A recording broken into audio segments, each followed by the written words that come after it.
Jean-Emmanuel Ducoing, bonjour. Bonjour. Vous êtes rédacteur en chef à l'Humanité et c'est vous qui avez co-coordonné ce hors-série qui vient de paraître, Histoire de foot et de France, 10 villes hautes, 10 stades, 10 récits, une certaine idée de notre pays. C'est un hors-série donc de l'Humanité consacré au football à l'occasion de l'Euro 2016. Alors, quel a été le parti pris de ce numéro qui, on va le dire tout de suite, ne fait aucune concurrence à l'équipe ou à d'autres hors-séries qui vont paraître à cette occasion? Donc on a visité les 10 grandes villes hautes de la compétition, donc par les stades, par les gens, enfin par tout un tas d'histoires. Et tout est dans le titre, si je puis dire, puisqu'on a intitulé ce grand chapitre qui constitue, on va dire, 2/3 du hors-série, Histoire dans France. Voilà, tout est dans le titre, Histoire dans France. On voulait poser notre loupe sur des histoires singulières de France. Premier exemple, Lens, les mineurs. Voilà. Nous sommes allés à Lens pour raconter cette histoire extraordinaire qui court sur l'ensemble du XXe siècle, cette union entre les mineurs et le club du Racing Club de Lens, par la mine, voilà. Je pense en particulier aux Polonais.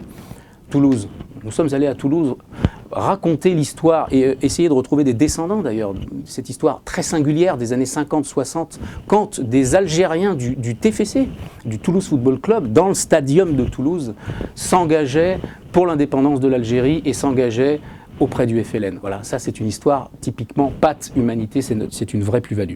Le football, je continue, nous aide aussi à comprendre le rapport avec les quartiers populaires. Je pense au sujet sur le Paris Saint-Germain.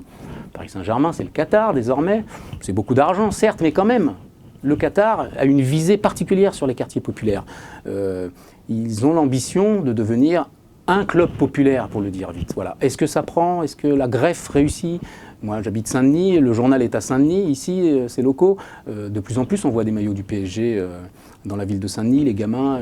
Mode identificatoire qui fonctionne ou pas? Est-ce que le Qatar s'y prend bien ou pas? Est-ce que cette greffe fonctionnera pour le PSG?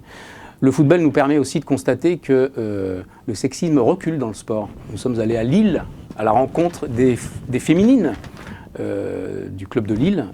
On sait que le football féminin, enfin, si je puis dire, prend vraiment dans ce pays et se développe un peu partout. Le football, c'est aussi des stades.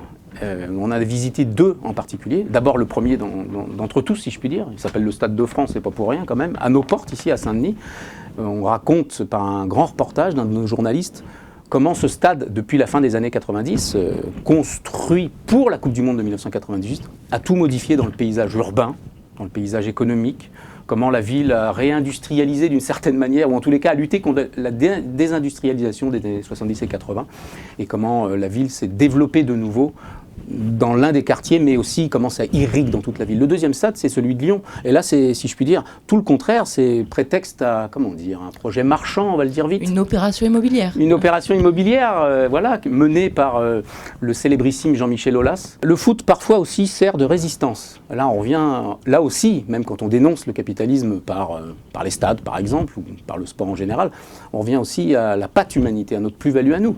La résistance, ça peut être, par exemple, à Bordeaux. Il y a une association de supporters admirable qui se bat contre le naming du nouveau stade, le stade Matmut, j'ai osé le dire, quelle horreur. Bref, et voilà, et cette association de supporters refuse que leur stade, leur nouveau stade, où il y aura des matchs de l'Euro, porte le nom d'un grand groupe d'assurance, etc. Ils refusent cette idée et ils sont entrés en résistance. Voilà, un sujet qui nous intéresse particulièrement. Nice, ils ont un nouveau stade aussi d'ailleurs. Puis ils ont un maire qui s'appelle Christian Estrosi, le célébrissime aussi Christian Estrosi, qui lui utilise le stade, utilise l'Euro, utilise ses fan zones, tout simplement pour prolonger, augmenter toutes ces mesures sécuritaires dans la ville. Voilà, ça c'est un exemple concret et nous employons à le déconstruire. Et puis l'autre exemple, c'est l'ouverture. Alors ça c'est une ville qui est chère à mon cœur, c'est Saint-Étienne. Alors Saint-Étienne, c'est un peu comme Lens, d'ailleurs il y a un parallèle évidemment à faire, à assumer, si je puis dire. C'est que Saint-Étienne, c'est une grande ville d'accueil historique dès la fin du 19e siècle. Saint-Étienne, c'est les mines, évidemment, ça a été la première production de charbon en France, c'est la Manu France, etc. C'est la SSE, c'est le club, c'est les Verts, c'est l'épopée de 76, etc. N'oublions pas non plus que le football demeure une passion commune, celle des enfants. Et voilà. Donc on s'est posé dans un petit club des quartiers nord de Marseille. Et là, on raconte la vie des gamins, leurs espoirs, leurs espérances, leur dignité, la vie avec les éducateurs, avec leurs parents.